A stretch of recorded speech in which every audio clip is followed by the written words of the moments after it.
Over the past few years, I've helped over 200 skinny fat men lose body fat and gain muscle. So I want to show you the exact strategy that we followed so you can copy it and kind of fix the skinny fat physique as quick as possible. Now, just to clarify, when I'm talking about skinny fat, that means you have body fat that you don't like, be it around your belly, double chin, side boobs, lower back. Either way, the body fat is higher than you want it to be and you want to reduce body fat, but maybe you're still lacking a bit of muscle, maybe you're lacking a bit of size definitions, maybe the proportions ain't right. Either way, you want to add a bit of muscle and lose a little bit of body fat, which can kind of leave you stuck in that middle ground of do you bulk, do you cut, and what if you've done those before and they haven't worked. So let me keep this simple and straight to the point, especially with summer being on the horizon. This is probably something you want to do quite quickly. So here's the best way to go about it. And as a quick disclaimer, I don't like saying quickly in the fitness industry because a lot of people will promise you 6-second abs, 2-second biceps, 5-minute ball sack. Like they're just going to talk a load of rubbish and promise you the world. And then they're going to show transformations that have taken, 12 months and go, oh yeah, 2 weeks, bro. Not the case. You can make incredible progress in between, say, 4 to 8 weeks, but it does depend on your genetics, starting point, and the strategy that I'm going to break down right now, and of course, what kind of results you want to achieve. But that being said, this is the fastest and most efficient way to fix skinny fat. So first things first, we're going to not do any bulks and cuts anymore. Take that out of the vocabulary, put it on the floor, take a nice hot steaming piss on it. Now look, I do love cuts and bulks. They're the bread and butter. But when you're skinny fat, if you bulk, you're going to gain body fat and you're going to look worse before you look better. And if you've got a traditional cut where you just drop the calories down and do loads and loads of cardio, you're very much likely to lose more strength, more size, and then more muscle because of it. So we're going to start with a simple recomposition. You've probably heard this before, especially if you're in that skinny fat category, but I've kind of done it in a specific way. Now, a lot of people will say for recomposition, you actually eat at maintenance calories so that you swap fat for muscle, which is still doable. But there's a few issues with that. It's a little bit undefinitive. If you're not in a deficit, you're not necessarily going to lose fat. And if you're not in a surplus, you're not necessarily going to gain muscle. So if you eat at maintenance, you're probably going to look the same for a while. It's kind of in the name, isn't it? Maintenance. And I don't know about you, I don't want to waste a load of time and put loads of effort into the training and gym and following a diet till in 16 weeks go, oh, I look the same, bruv. And I have done that. So what we want to do is aim for a very small calorie deficit. So we're going to work out your maintenance calories. Then we're going to take a small amount off of that to create a smaller deficit. Now, to make sure you do this properly, I have provided a free nutritional blueprint down in the bio or in the comment section. Grab that, it's completely free. It's the exact way that I work it out for myself and my clients. It will show how to break down the macros, what ratios, all that good stuff. But we want a small calorie deficit, somewhere between 300 to 500. I recommend 500, so it's a little bit more definitive, below your current maintenance. And what this is going to do is it means that for the total week, that's about 3,500 calories, which equates roughly to 1 pound of fat. But that's not the main reason. The main reason is that it's a smaller deficit so that you're able to sustain it for longer, which means you're going to get better progress. Because even if you hit a 1,000 calorie deficit and you can't sustain it longer than a week, you're going to fall off and binge, put all those calories back in. So it's not really going to work. But it also prevents you going catabolic and losing muscle tissue. There's only so much of a calorie deficit you can reach before you start eating away a lean mass, especially if you're already skinny. So we want to avoid going catabolic. We still want a deficit to make sure we're making progress, but it's still eating enough to function, perform, and recover, and potentially overload in the gym. This is absolutely essential. It's kind of boring. I put it first for a reason. This will make or break your progress. I've spoke to several men that are training really well, eating great quality foods, hitting good protein, super consistent, but they're stuck and they've hit a plateau. And the reason being is their calories are off by 10%, 20%. Get that right and you're going to be 90% of the way there, to be honest with you. So we're going to aim for a smaller calorie deficit. Of course, we want to make sure we're eating sufficient protein. So use your nutritional blueprint to work out the ratios you need. But I don't want to just leave it there. I don't want to go, hey, track it and hit the numbers, bro, because that's easier said than done. What's the strategy? How do you hit those numbers? How do you fit that around a busy schedule, a fussy eating appetite, whatever the heck it may be? There's a reason why you're struggling to stay on a track with the diet. So just saying hit the numbers is a bit vague. Now, there's a few strategies that me and my clients follow. It does depend on the person, but as a baseline, what I will typically do is I will get my calories set up for the client. I'll work out what their deficit and macro ratios are, and we'll set that up on my MyFitnessPal. They will then track it on my MyFitnessPal. They will sync it up to an app that I use to coach my clients, and then I can look at the exact foods that they're eating. Now, some people, given a target, will be able to make sure that they hit those numbers really well. They might need to hit 2,000 calories. They go and have some eggs on toast, some protein yogurts, some chicken, broccoli and rice, all the classic stuff, and they hit the numbers perfectly and they're happy with that. So in which case the food ain't broke, so don't fix it. Whereas you've got some guys that are a bit more foodies, they like to go out for food, they got more social lives, they like a beer on the weekend. So these guys, they will sort of do a flexible dieting approach where they would track their foods, try and make those numbers work, and if they don't work, we'll jump in and intervene and we'll make some suggestions. Now, of course, there's the third option of doing a meal plan. But in my experience, and I have made well over 100 meal plans, in my experience, out of those 100, 3 people stuck to it, and that didn't last longer than a few weeks. And that's because it sounds good on paper, quite literally on paper, but then when you eat, your 7th day of chicken, broccoli, and rice, it gets really tedious, really boring. And then not only that, you don't really learn how to sustain the result after you've got the result, even if you stick to it long enough, because you're not going to want to keep eating chicken, broccoli, and rice, just as an example. So meal plans can be an option. They're not necessarily wrong, but I do find they get boring and quick quite soon. Anyone can stick to it for a week, but when it comes to your 6th month of eating the same food, you're probably going to need something else, which is why people jump from diet plan to diet plan. Whereas if you're tracking, you start to figure out what works for you to hit those numbers, what food you like and dislike that can fit, and then you can swap them out every time you get bored. So that's how we go about tracking them. In terms of actually managing appetite and social events, if you're hitting those targets, say Monday to Friday, then every single Saturday you can give yourself what's called a refeed day. Now, this is not to be confused with a cheat day, because a cheat day implies, the gloves are off, I'm eating Papa John's, donuts, ice cream, stick it in. Do you know what I mean?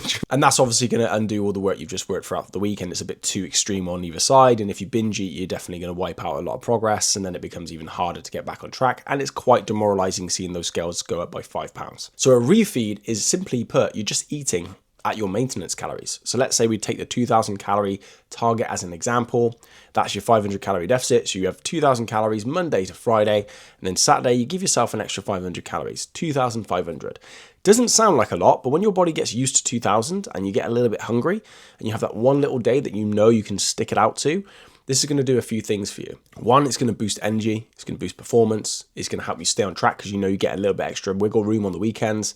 Mentally and physically, it's just a little bit easier to manage if you've got that little pit stop. It's kind of like a long haul flight. If you're trying to fly to Australia, you're probably not going to do it in one big go. There's going to be a little layover to refuel and carry on so that it makes it there in one safe journey. It's the same with your diet. If you try and fly all the way around the world, you're going to run out of fuel, you're going to crash and burn, and that's the end of that. Whereas if you have little pit stops, it's a lot easier to keep going. A little bit of a refuel, a refeed, once per week, as long as it's tracked and controlled and you don't take the piss and go way over, it's going to make your diet a lot easier. It's going to be a lot more sociable. So if you do fancy a few beers and you really, really struggle to be social, you definitely can fit those little things in. So that's the strategy we take for nutrition. Everyone's different. Some people don't need the refeed day and they'd rather not, and they can stay on track with their calorie target, which is obviously going to be faster. Some people need that refeed day mentally to be able to stay on track with their diet and actually be flexible. I know that these days that's something I definitely need because I'm a lot more sociable, but that is the tangible strategy. We have the numbers, we track them, we review them, and we be flexible when needed. Now, you're probably thinking, well, that's a lot of talk about calories. This is really boring. It's just the reality. It really is the main thing.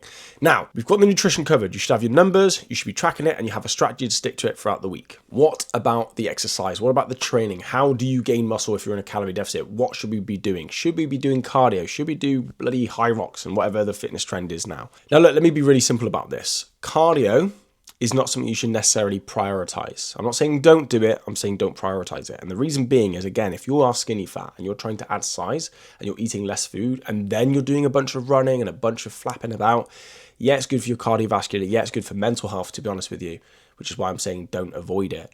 But if you do it predominantly, then there's no reason for your body to keep any size, let alone gain it. Essentially, your physique is a reflection of your habits. If you sit on the couch and eat loads of potatoes, you're going to look like you sit on the couch and eat loads of potatoes. So if you're running around and eating less food, you'll get slim, but you won't necessarily be shredded and you won't necessarily be muscular. So with that in mind, the best plan of action is to get stronger. If your body needs to keep muscle whilst eating less food, you need to give it a reason to do so. So aiming for a simple metric of strength gains in the gym is going to be the most optimal, most efficient for the skinny fat physique. Now, this doesn't need to be crazy. We're not talking 5 to 7 days per week, 2 hours a day like a lot of fitness influencers try and claim. Oh yeah, bro, I was in the gym 8 days a week, 5 hours.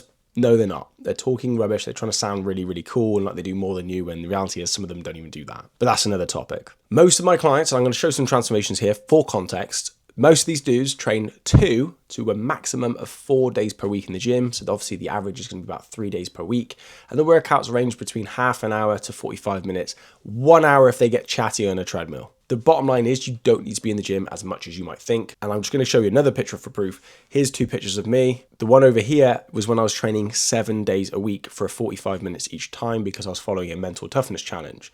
And that's what I looked like, right? I got stronger, I got fitter, I felt great mentally, but I didn't really gain many muscle and I didn't really lose any body fat, despite putting in a ton of effort. Then obviously the photo over here, I'm much leaner, I'm much bigger, I'm actually a lot stronger, and I'm training 3 days per week, 35 minutes on average. So I have an app on my phone that tells me how long I'm in the gym. So it's 35 minutes on average. And I'm following a simple pull push legs because it means I'm hitting one of every muscle group at least once per week. That's it. Now the reason less is more is because you're getting better recovery, which means you get better performance. Now I know you could probably argue in the comments, oh yeah, but high volume's good for muscle hypertrophy, or this guy does that and that guy does this.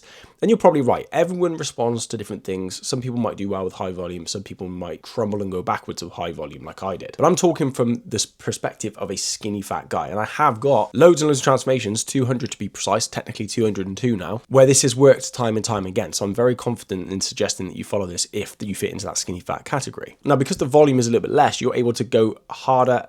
You're able to push yourself harder in the gym instead of trying to conserve energy to get through 20 different exercises. I do pull on Tuesday, I do push on Thursday, and I do legs on Saturday. I do about 2 to 3 exercises per muscle group, and I aim to get stronger and overload with intensity, quality form, and sometimes reps as well. But the main metric I'm looking for is strength gains. If I'm eating slightly less and I'm creating a deficit, I'm hitting that protein, so I'm repairing and coming back stronger, and then I'm overloading in the gym and absolutely emptying the tank and pushing myself pretty much almost to failure, and then getting a good amount of sleep, staying hydrated, eating those leafy greens, then I'm able to get stronger, I'm able to get leaner. And if you're still new to the gym and you still have muscle to gain, you can still gain muscle. This is exactly what we did with Reese. It's what we did with Matt, same with Tom. You get the point. You can still gain substantial muscle if you follow these things straight to the point. Now, of course, eventually your body's going to hit a plateau. Certain muscle groups might respond better than other muscle groups because everyone's different. We've all got different genetics, biomechanics, and different mentalities. Some guys go in the gym and really struggle to push themselves. Other guys get off on it. Do you know what I mean? So everyone's different, but this is a rough guideline that's going to fix skinny fat time and time again. And it's simple. It really is a small calorie deficit, high protein, and get stronger in the gym. And then of course, if you want to do cardio around that to shave off excess calories, or you like my client Pierce who eats way too much food too often, you just increase the activity ever so slightly just to counterbalance it. And then of course, the third thing is staying on track. And a lot of times this is where people need accountability. Obviously, this is why my clients hired me in the first place, is they needed the structure, the guidance, the accountability, and for me to go through it with them every single week so they stay focused. One thing that's underlooked in the fitness industry is how many distractions there are. If you want to fix skinny fat and you follow this program, you might get bored quite soon. So you might be thinking, well, maybe I should go and run a marathon. Maybe I should do boxing. Maybe I should hire a personal trainer to count my reps. Maybe I should follow this guy, that guy. Should I do high volume, low volume? There's so many shiny objects. Fitness is, in theory, just boring. So people get distracted and look for the shiny object. It's that typical bell curve at the start. You think, oh, this is simple. You learn loads, you overcomplicate it, you become an expert, and you realize, damn, it is quite simple. So try and avoid the distractions. Try and make sure that you have some form of accountability, be it a friend, a coach, posting on social media to remain accountable, or just hold yourself accountable if you trust yourself to not let yourself off. In fact, my client Ross knew exactly what to do. He had plenty of experience, 10 years of experience, and he just said, tell me to do it and I'll do it. And he did. Same with Matt, very active, very disciplined, works his butt off, but just need a little bit of guidance and accountability. And then you get people like my client Reese, who previously worked with a personal trainer and just got the typical 10-minute warm-up, get on the treadmill, do whatever's free, see you later, diet, just eat protein, bruv. He needed a bit more strategy and guidance, and then of course to stay focused throughout his busy and stressful work life. So sometimes you need a little bit of help, and if you do need some help, you can work with me one-to-one, and there is a call below to discuss that one-on-one. But that's not the point of this video. I want to give you the strategy that I think works best for skinny fat guys. And another way you can stay on track is just by planning ahead a little bit more. Think about the week that's coming up, because if you don't plan for the weekends and the social events or plan in those fuck-ups, then you're just going to let them happen. It's going to throw you off, it's going to derail you, it's going to demotivate you, you lose the momentum, and then you either quit, you struggle to get back on it, or you think, oh, let me try something else, let me see if there's an easier option, which there just isn't. Do the basics, do them well, stay accountable, and you will get there. Now, look, if you need a little bit more specific advice on how to fix skinny fat, you can watch this video over here. Don't forget to grab your free nutritional blueprint, and like I said, if you want to work with me one-to-one to have this mapped out for you and have the accountability and structure to actually do it, book a call below, and like and subscribe, because I always forget to say that, and you're supposed to say it at the start, and I say it at the end of a long video, so no one's probably even watching it, so Yeah. If you watch this far, comment the word banana, just so I know. Bananas. Monkey never grabs.